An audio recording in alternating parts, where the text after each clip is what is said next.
Purdue, Alabama. It's a top 10 matchup, and it's happening this week. Find out who has the advantage today.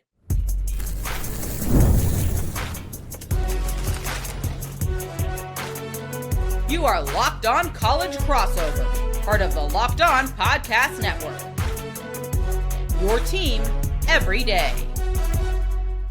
Hello and welcome to another episode of Locked On Boilermakers. This a Locked On crossover with my friend Luke Robinson from Locked On Bama. It's going to be a fun one as we talk the top 10 matchup happening this week. Welcome on into the Locked On Sports Network, now the #1 sports podcast network. We're going to be talking the Alabama Crimson Tide, what they bring in after a big win over #5 St. John's. We'll talk the Boilermakers. Can they bounce back after struggling a little bit against Oakland? And then we'll end off the show with our predictions, the matchups, all of it. We're talking every single thing. Purdue, Alabama today. Luke, I want to go ahead and get started. First of all, thank you for joining me today. But Alabama got a huge win over the weekend against St. John's, and it really kind of flipped the trajectory of the projections of this game, where now ESPN, they project Alabama to win this game over the #2 Purdue Boilermakers. What do you think about that? And what's kind of the excitement level for Alabama fans right now as they have Ty Simpson potentially in a Heisman race, and now basketball is back in session? Yeah, I think Alabama fans are very excited. Look, it's always going to be football 1, basketball 2. But I think the little dirty secret a lot of people don't like to ever tell is for just about everybody is football 1, basketball 2, because that's where the money is. And that's where, you get your conferences built on and things like that. Even Kentucky. I mean, I think they make more money with football than they do basketball or something weird. It seems counterintuitive, but it's the way it is. But Alabama fans have always been basketball fans too. We've always had some great teams. You go back to 1976, we probably had the best team and the best chance to keep Indiana from going undefeated. Unfortunately, we played them in the Sweet 16, and a couple of things didn't go our way late. It was certainly before my time. But, when we had never been to a Final Four before Nate Oates, though, we were probably considered the best program that has not been to a Final Four. And because we've got some pretty good rich history in the SEC. We've had some really good players, and Nate Oates has just taken us to another level. Now, we haven't played for a national championship nor won one, obviously, but we're getting there. And this game against St. John's was one of those that is an eye-opener. Early season games in basketball, especially non-con, man, they typically get glossed over. I don't think this one will. This was a different beast. I mean, you're playing Rick Pitino, who, a lot of people believe is the best coach of our generation. And I'm not sure exactly how old he is. I thoroughly believe he's a vampire. At least he looks like one out there a lot of times. But he is an amazing coach that's gone to several different places. I mean, shoot, ironically, it was his Providence team in 1987 that knocked us out of what probably was our best team ever before Nate Oates. If that 76 team wasn't. We had Derek McKee and Terry Connor and all kind of dudes, Mark Gottfried and Jim Farmer. We had a lot of great players on that team, and we ran up against a Providence squad with Billy Donovan, who just shot lights out with the three-pointer and took us out of the tournament. And they went on to go on to the Final Four, and I think they lost to a Syracuse team that was pretty good.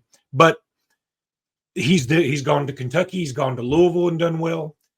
And now he's at St. John's getting them turned around. I think he had him in the Elite 8 last year. So he's amazing. He's just got his ducks in a row when it comes to basketball. So for us to go into New York at a time when it was packed, I mean, that place was packed to the brim. And I'm kicking myself because I was in New York. I just got an offer for a couple of box seats for the football game against LSU. So I took that offer and I flew on home early because I had all intent to go to that basketball game, and I just wasn't able to do both things. It turned out to be one of the best games you could possibly watch. I mean, it was high flying, a lot of speed on display, a lot of good shooting, a lot of clutch shooting on display. Man, that game had everything you could possibly want, especially in an early season basketball game, but really any time of the year. And so I think what that did was open a lot of people's eyes to like, wait a minute, if Alabama can go to New York and beat St. John's under Rick Pitino, St. John's team that had a bunch of dudes that look like they're all 30 years old and they all work at the Amazon plant during the day. And then at night they come and play basketball professionally. I mean, they were huge, just big grown men dudes. And we just got, like Aden Holloway. He's sort of short. He's sort of small. He's diminutive, but he gets to the rim. Same thing with Labaron Philon. You look at him and you're like, okay, that may not be much. That may be what you think, especially if you're in New York, but then he blows by you and then he outmuscles you for something. You're like, where'd all that country strength come from? This team's a lot of fun right now, and I'm excited about the prospects. You hit on two of those guards that I do want to mention. And that win against St. John's, even when you look back to last year, and this being a home and home for Purdue and Alabama, last year we saw three of Alabama's guards, but last year you guys had Mark Sears, you guys had Grant Nelson, you had Diabante. And so with those guys not here, from my perspective, preseason, I thought that Purdue being a better team, in my opinion, this year, and Alabama, who I assume would be worse, this would be a good matchup for Purdue. But against St. John's, you hit on it. Philon, he looks like he's the next great star in the SEC. Aden Holloway balled out, and even off the bench, you guys got Wrightsell, who was there last year. Plenty of guards in those backcourt who can absolutely produce and produce at a high level. What kind of success do you think that guard play brings, and what kind of success do you think they'll have against Purdue? Yeah, I'll tell you the truth. I mean, as a guy that played the center position in high school and has always been sort of like, okay, you're a center because I'm 6'5" whenever I play anywhere else. I've been a little worried about the big men and the production this year, but I also know the game is controlled by the guards. And if you have good guards, you're going to have a shot. You can have fantastic big men, but if you don't have guys that can get it to them, it doesn't matter. So I think this team can go further than I thought. I was so pleasantly surprised at St. John's, and I was pleasantly surprised the way that some of our dudes did battle against guys that were much bigger and stronger. At least they looked that way on the television screen. So these guards are something else, though, and this is exactly what Nate Oates wants. I mean, come down, pull the trigger. There was a game, Alabama's first game, where it actually may have been the St. John game where one of our guys had an open three. I think it was Amari Allen, who's a freshman from Wisconsin. And he had a shot at a three and he passed it up. It was just a split second. But in college basketball, if you're open for a split second, that's all the time you're going to get. Yeah. You're not going to be wide open anymore. It's not high school anymore. So he didn't take the shot. And I think he sort of kicked it back out. And Oates was furious with him because he's like, no, we take those threes. I know that somebody somewhere, back in the recesses of your mind, somebody may have said, hey, don't take a three unless you've got all this room. No, we take those threes because he's a math guy. And it's like threes beat twos. And so if I'm going to take a two, it's going to be really, really close. The furthest mid-range jumper we took against St. John's was very late in that game. It got a little late in the shot clock, and Labaron Philon hit one from the elbow, I think. And you're not going to see us do much of that because we're going to take threes. We're going to run. We're going to try and get layups and dunks. And sometimes it does come to bite us. People love to tell you live by the three, die by the three. Well, this team's been living by the three and has been pretty doggone good for all of Nate Oates' tenure. So I think it's working out okay for him. I don't expect us to go undefeated, but I think now we have a much better shot to beat Purdue than I thought. I'll be honest with you. I had chalked this one up as, hey, this is probably going to be a loss. But I was also chalked up St. John's is probably going to be a loss. Yeah, so you hit on one thing that I want to bring up before we start talking about Purdue, what they're going to look like, and that is that three-point shooting. In a show that I did earlier this week about this matchup, I said that if Purdue is going to win this game, they're going to have to outshoot Alabama from three. And so far, even though they beat St. John's, only shooting 30% from three on the season, is that something that concerns you early on? No, because we're volume. I mean, it's 30% if you don't take many of them, that's not very good. But the number of three-pointers we take, I think it's fine. I'd like it to be a little higher. And I think at our place, it should be a little higher. Playing St. John's, first of all, St. John's got a lot of quickness. They got a lot of dudes that guard you from the jump. Like you get off the bus and they're already on you. So I feel like that added into it. And I also think that St. John's is used to intimidating some folks, and they should be. I mean, that's sort of been a Patino staple. Like he just gets in your grill, and you're already down 10-0 before the game even tips off. But Alabama wasn't intimidated. That's what makes me so happy about this. And so now we come back to Tuscaloosa. You tend to think the rims are going to be a little friendlier in your home gym. The crowd's going to be behind you instead of against you. So hopefully they will shoot better than 30%. But even if they are around that 35, 36 level, I feel very good about Alabama's chances. And look, I can't wait to talk about Purdue, because I got to ask you, does anybody ever leave? I mean, y'all got the same dudes you had last year and the year before and the year before that. Yeah, for sure. Yeah, great retaining of guys for Matt Painter. There's a lot to love about this Purdue team, but still trying to kind of get it figured out. We're going to talk about the Boilermakers, what Purdue's going to do against this high-power Alabama offense. That's next on this Locked On crossover. When the opening whistle blows on a new repair, get your crew moving forward with Supply House. Order today and see parts on your doorstep tomorrow. Over 280,000 plumbing, HVAC, and electrical items from the most trusted brands in the business. And their real-time inventory and honest lead times keep you from punting projects, while their industry-leading customer service always has your blind side covered. Do you need parts fast for a project? Well, Supply House has next-day delivery. Talk about a game changer. And you can join the free Trade Master program today and score some serious perks like priority shipping, lower prices, and a dedicated support line. Visit supplyhouse.com to sign up for free and use promo code SHCollege5 for 5% off your first order. That's supplyhouse.com. Real people, real service. All right, so I wanted to ask you about some of these Purdue guys. First of all, I want to thank our everydayers for being with us every day. I know you do too. And we got some great people out there that listen. And I don't know how it is for you. I assume you go to a lot of Purdue games?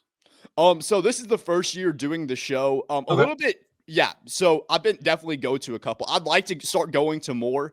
But it's hard to get into Mackey. It's really difficult to get into. The way it sits is it's like a circle on top of the floor. It's a very intimidating environment. Well, I'll tell you, yeah, I thought that it didn't look like 17 on TV last year. I was hoping to go to that game. I just didn't work out. But I think what people will notice when they come to Purdue this year, by the way, or come to Tuscaloosa, is we seat about 15,000, but you're not going to, I hate to say this, you're not going to love the facility. We don't like the layout. We're about to get something new. We're going to cut down on the seating. We're going to build something new. This team deserves it. This program deserves it.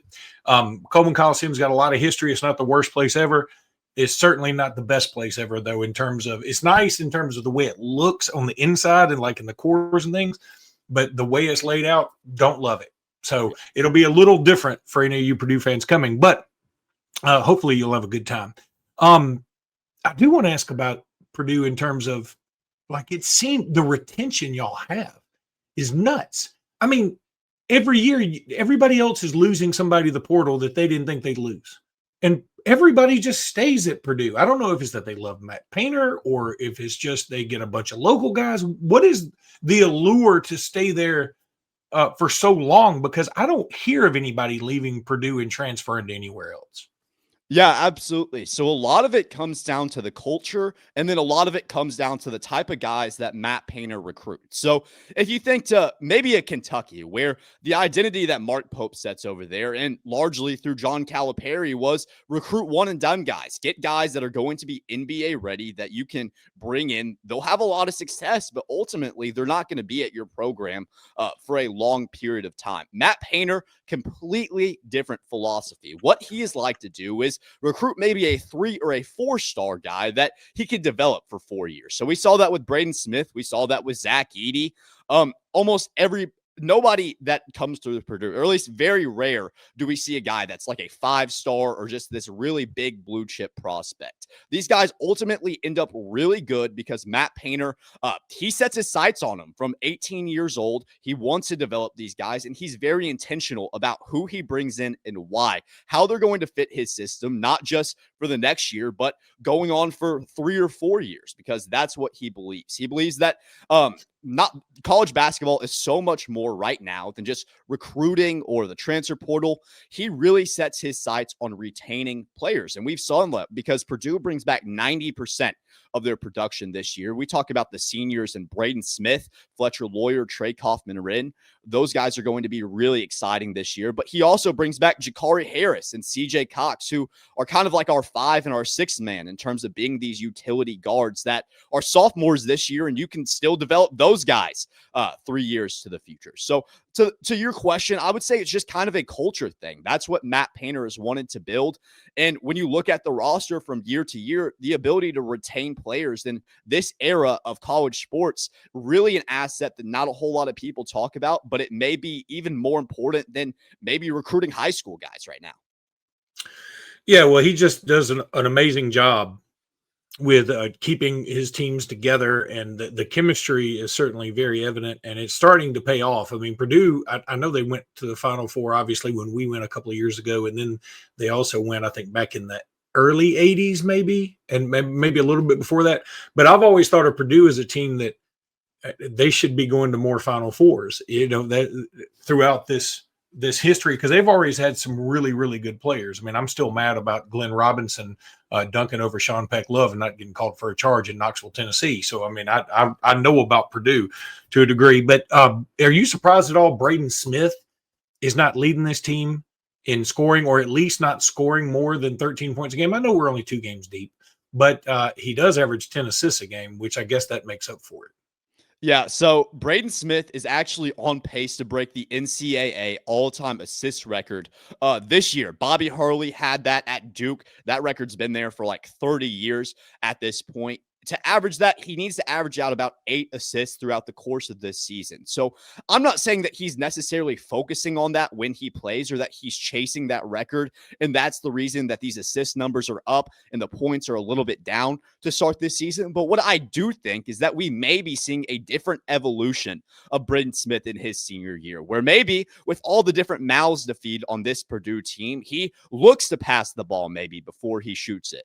I obviously know what we have in Braden Smith as a scorer. He is very capable in terms of being a shot creator, but in terms of what he can do as a playmaker, his way of passing the ball, finding the looks, I think that Purdue will be better for this year if Braden Smith is aggressive getting his teammates looks. There's no doubt in my mind that he's capable of doing that, because he wouldn't be in the position to be the Big Ten assist leader here in a couple weeks, to be the NCAA hopefully by the end of this season. He's put himself in this position because he is such a good playmaker, and I think that this year is just really a new evolution of who Braden Smith is, what he can be as a player, with those assist numbers, him passing the ball well.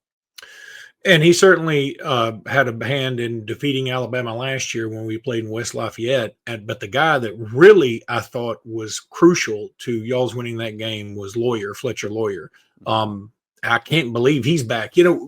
With football, it's a little easier for Alabama fans to keep up with who's coming back, who's not coming back. With basketball, usually, again, outside of Purdue, it's a little different, but usually there's so much turnover. Alabama lost a boatload of guys from last year's team. And I know Purdue didn't, but it's we don't really start focusing on who's coming back until the season actually gets started. And so when I look down here and say, gosh, we got to play Fletcher Loyer again. I mean, Braden Smith, it's not that I love playing him. I'm just saying that he's a star that everybody knows. And so like when you play against him, your brand's going to get out there too. Fletcher Loyer seems like the Robin to his Batman that maybe doesn't get all the credit, that I think is really, really good. Yeah, absolutely. These guys, they came in together. They've been in the backcourt starting since their freshman year. So a lot of chemistry between these two guys. I don't know if there's anyone in college basketball that has the chemistry in the backcourt that Braden Smith and Fletcher Loyer has. And it's on display on the court. You can see it with the eye test where in transition, Braden Smith, he's pushing the pace and always seems to find Fletcher Loyer for a 3 in that fast break. That's been something for Purdue for years. That's always been there. And I think this year we're going to see even more of that, because in game 1 against Evansville, yes, not the best opponent, but Fletcher Loyer had his career high on opening night, 30 points. He made 7 threes. And it kind of just goes to show that Fletcher Loyer, he's way way focused in on this season. Everybody for Purdue this year, it's really a championship or bust mentality for these guys where they got eliminated by a 16 seed. Then they follow that up, make it to the national championship game and fall just short. Braden Smith, Fletcher, Loyer, they've been here for all of this. They've experienced everything there is to experience in the land of college basketball, but a national championship. So these guys are focused up, and especially Fletcher Loyer, you see it from the three-point shots. This guy is ready. He's lethal, and I think we're expecting a big year from Fletcher Loyer. God, I love that comment that you feel like they have the best chemistry of any two guards, because I'd be willing to bet that a lot of Alabama fans feel the same way about their two guys, and I think both of them can be right at the same time.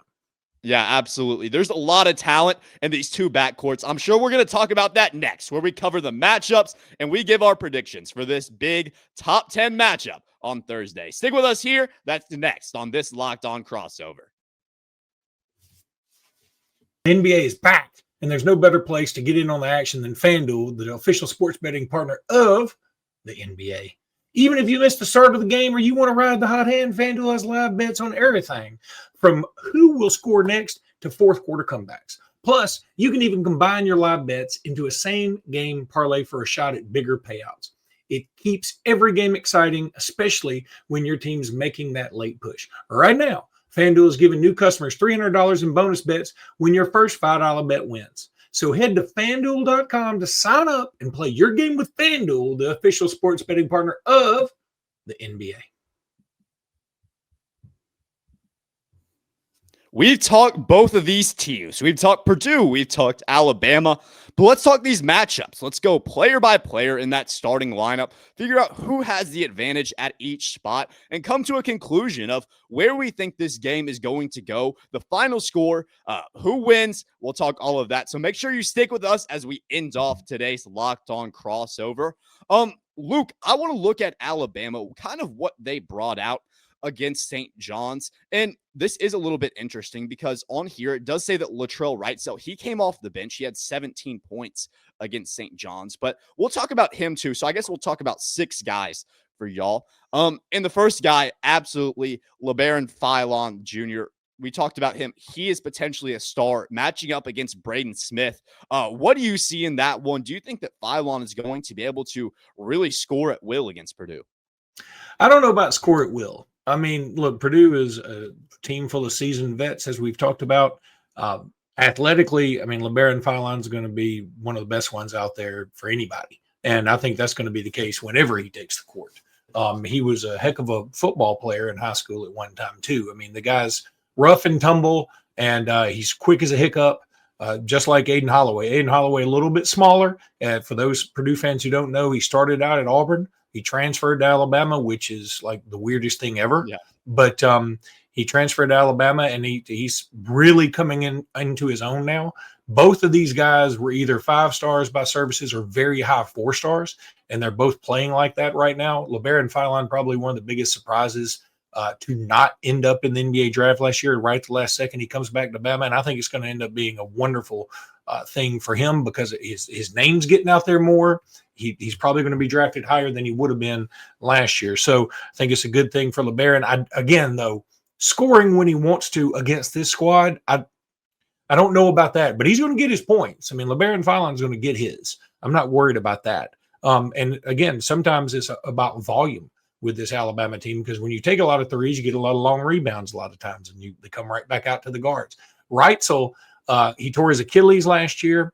I can't remember exactly. I want to say he may have torn it in the the Purdue game, but it wasn't. I think it was some other game. But regardless, he's a dude. Now he can stroke it from anywhere. He is not going to back away from any kind of battle, and really fast in his own right. So those 3 guys were like the 3-headed monster for Alabama against St. John's, and I think it'll continue to be that way as the interior of Alabama's offense especially sort of finds its way, and some of these freshmen begin to find their way as well.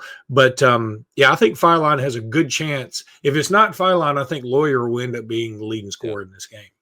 Yeah, so that was my next thing. You add Fletcher Loyer to the equation. You add Holloway. You add Wright-Sell in. And for Purdue, CJ Cox is probably going to be that third guard in the starting lineup. He balled out against Alabama last year as well. In terms of Purdue's backcourt, I've kind of paired them up against different teams. There's not a whole lot of teams' backcourts who I would take even near Purdue. Alabama is one of the few teams where I look at this backcourt and I say, this may be a team that could compete to a certain extent with Purdue's backcourt because that's the talent for both of these teams. Do you think there's any truth that maybe these two backcourts maybe neutralize each other? And then maybe the answers come down to the front court. Yeah, and that does worry me because I think Alabama's front court is a little more problematic. I mean, just again, knowing Matt Painter and knowing about his teams, I think their front court is going to be a little bit more sound than ours. We still have got one of our guys. It should be a senior in high school right now. He committed to Alabama and skipped his senior year. And there are times right now when you see him out there playing, and again, he doesn't play a ton unless it's a necessity. But against St. John's, he was out there some, and you could easily tell, okay, this guy, he's a work in progress. He's big. He's got all the tools, but he needs some time. Aden Sherrill is a fantastic player. He's really coming into his own, and he's developed a better three-point shot as well. But again, he's not going to be necessarily an all-SEC big man. So I think Purdue, meanwhile, is going to have a bunch of guys that are right there on the cusp of being all Big Ten something. They're like everybody that starts on that team could be in contention for it. So I think Purdue clearly has an advantage on the interior. But I would give Alabama a slight advantage on the outside because, number one, I just like our quickness. I like the way these two guards are playing together right now with Holloway and with Philon, and it's at home. I think that will help to a degree as well. Yeah, and then the final matchup that I want to talk about, the final guy for you, it's your center, honestly. We're very similar because we both bring in starting centers from the portal this year. You guys bring in Taylor Bowen from Florida State. He had a big game against St. John's, going for 17 points and 9 rebounds. Purdue, they actually have two guys, a 7-footer and Daniel Jacobson. He's 7'4", very lengthy, but he was hurt all last year, a redshirt freshman now. And we brought in Oscar Cluff, one of the best center prospects in the portal from South Dakota State. He is trying to get a little bit more consistent rebounding the ball, not totally there yet. So against Alabama, that's going to be a big test for Oscar Cluff, matching up against another starting center in a power conference. What can he do against Taylor Bowen, who, like I said, came over from Florida State? What do you think Oscar Cluff is going to be able to do against him? And where do you think that matchup leads to? I think the matchup may be more Sherrill against him. I mean, it's going to be interesting to see how this plays out because Bowen is more of a – I mean, yes, he can play center, obviously, but I think he's listed as more of a power forward. And the one thing about Bowen that's great, he's 6'10", but he's got a 7'2.5" wingspan. So he's got one of those doesn't have to bend over to tie his shoes type wingspans, which is always good. And he's extremely athletic. But I know Cluff, and I know he's a good, very fundamentally sound player. And that's going to be interesting. It's almost like two separate styles going head to head when they do meet up. So that's going to tell the tale to me. Again, like you said, the offensive guards may offset themselves to a degree. So the interior is going to be where a lot of this game may be won. And it worries me to that regard. At the same time, I'm excited about it because this is another great challenge for Alabama in a different type of style, if you ask me, than what St. John's brought to the table. But I don't know about you. The great thing I love about this is just having these two teams schedule this game. I mean, look, for the longest time, Alabama had some of the worst non-conference schedules. And Mark Gottfried, give him a lot of credit. He started changing this when Alabama had a really good record and didn't make the NCAA tournament because they were like, you hadn't played anybody. And so since that time, Alabama had always sort of upped its game. And then Nate Oates comes in and he schedules like a madman. I mean, we've already played St. John's, who was number 5 at their place. We got Purdue, who's number 1 at our place. Then we have Arizona and Birmingham, who looked unbelievable in the game that I saw them play. We're playing in that players only tournament that's going to have Gonzaga in it. I mean, it's just good team after good team after good team. And part of me is I'm down with it. Even if we are going to take some losses, and we will, I'm down with it because I think it gets you ready for the tournament. Yeah, I love these SEC home and homes. This is the second year that we got this with you. And then next year we start one with Rick Barnes in Knoxville, back and forth over there. So a lot of fun. But the great thing about this is it's still early. No matter how this game plays out, there's going to be a lot of season left to look forward to for both of these teams. So it's going to be a fun matchup, a big test where we're going to see a lot from these teams, but it's not end all be all. And I think that's the best thing. But with that, we've talked both of these teams, what they're going to bring in. And Luke, I'm going to ask you to make a prediction first, and then I'll go ahead and give mine. Where do you see this game going? Who do you think comes out of Tuscaloosa with the win on Thursday? I'll say Alabama wins 95-93. How about that? I think it's going to be a fun one. I think it's going to come down to the last second. I think it's going to be high scoring. Look, I know that it's on the road and that can sometimes be hard, but this Purdue team's so seasoned. They've got some good shooters, and I think they'll come in and play pretty well too. And Alabama just ekes it out 95-93. I agree with you in terms of this being a high-scoring game. I am going to take the Boilermakers, though, in this one. I think if they can patch up enough on defense, they'll be able to outscore Alabama. It's going to be tough on the road, but I'll say that the Boilermakers go in and they win this game 92-81, an 11-point victory in Tuscaloosa. We'll have to see. It's a tough tied team, but I have faith in my Boilermakers. Thank you again, Luke, for joining us today. If you are making Locked On Boilermakers or Locked On Alabama your first listen today, consider checking out one of our conference shows. Locked On Big Ten with Craig Sheeman is a great choice. You've also got Locked On SEC with Chris Gordy. For your second listen, make sure you check out one of those. Part of the Locked On Podcast Network, your team every day. If you guys are just now seeing us, make sure to subscribe to Luke over at Locked On Bama. They talk football over there. You said that that's going to be huge for you guys the rest of this year, as we all know. And then Alabama basketball also getting into the full swing of things. A lot of exciting things for Luke over there. One more thing to say. If you're a Purdue fan and you happen to be coming to Tuscaloosa, stay the weekend and go to the Oklahoma football game. You'll have a great time at the basketball game. You'll be blown away at the football game. All right, that's great advice. Make your way out to Bryant-Denny as well if you're in Tuscaloosa this weekend. But that's all from us today. Thank you, guys. And as always, boiler up, hammer down, and roll tide for Luke.